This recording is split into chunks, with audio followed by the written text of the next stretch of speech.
काँग्रेसचे नेते आमदार संग्राम थोपटे आता आपल्या सोबत आहेत। सर, लोकसभा निवडणुकीच्या पार्श्वभूमीवरती बैठकांचा सिलसिला सुरू आहे। आज सुद्धा महिला काँग्रेसची बैठक आहे।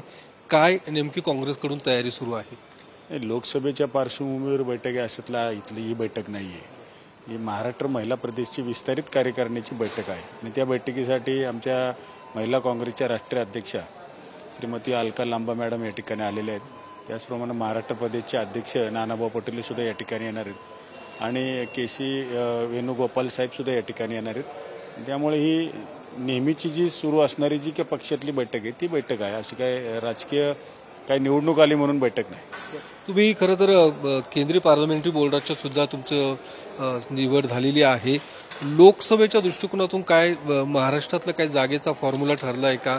कशा पद्धतीने काँग्रेस या सगळ्या याच्यामध्ये महाविकास आघाडीमधून जागांची फॉर्म्युला असणार आहे? नाही, आता तर त्या ठिकाणी महाविकास आघाडीच्या संदर्भामधली बैठक अजून अद्यापपर्यंत त्या ठिकाणी म्हणजे या निर्णयापर्यंत झालेली नाही।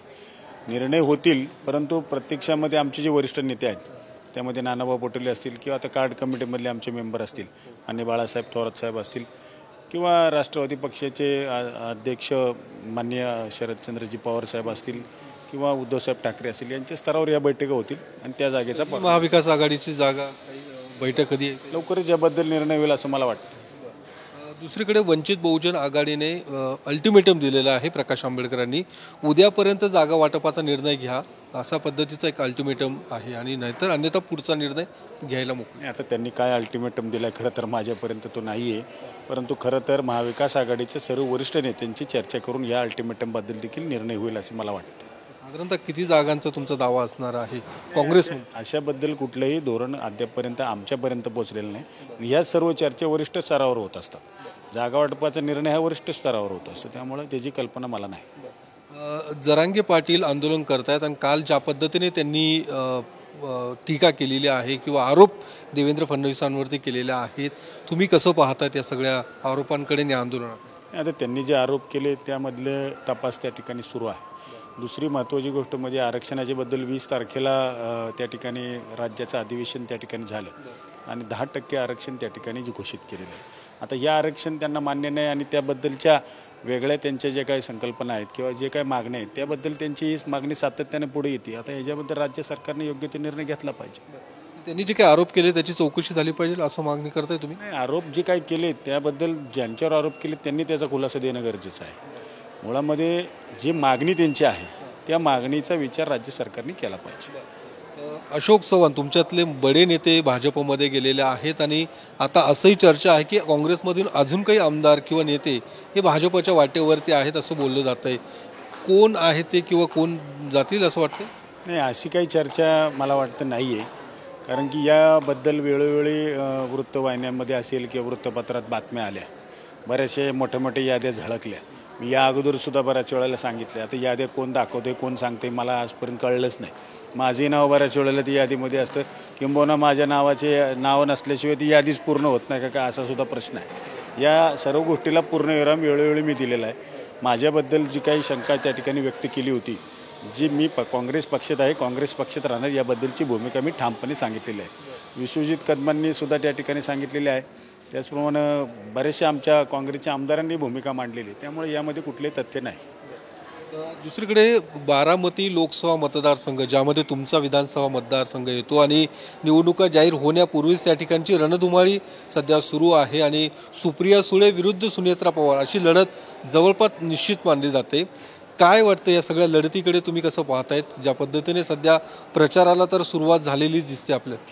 नाही, प्रचाराला सुरुवात झाली असं नाही म्हणता येणार, पण मेळाव्यांना सुरुवात झालेली आहे। भेटीगाठींवरती भर त्या ठिकाणी उमेदवारांनी दिलेला दिसतोय, म्हणजे संभाव्य उमेदवारांनी। अद्यापपर्यंत कुठलं डिक्लेरेशन त्या ठिकाणी नाही, परंतु ही लढत त्या ठिकाणी होईल।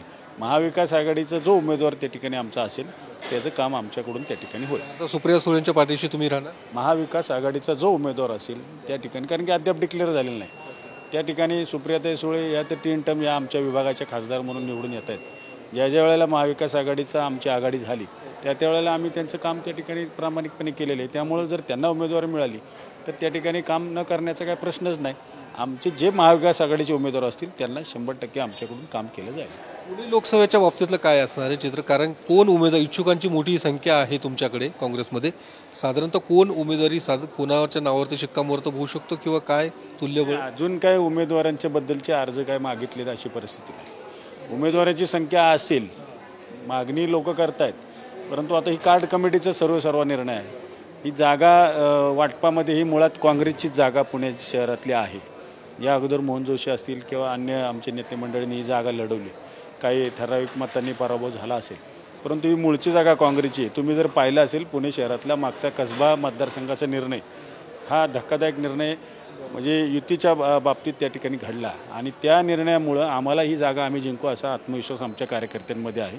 आणि दंगेकरच उमेदवारी मागतात. दंगेकर म्हणतात की मला उमेदवारी पक्षाने द्यावी किंवा मी स्वतः इच्छुक असल्याचं सुद्धा ते सातत्याने बोलत आहेत. ते जर इच्छुक असतील तर कार्ड कमिटी त्या ठिकाणी निर्णय घेईल ना.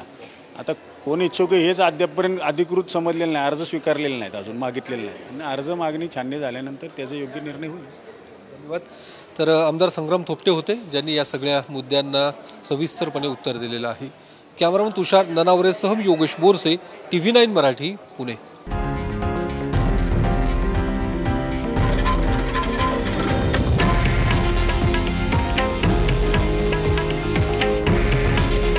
हे आहे देशातील नंबर 1 न्यूज नेटवर्क आणि आपण पाहत आहात TV9 मराठी. काळजी तुमची, हित महाराष्ट्राचं.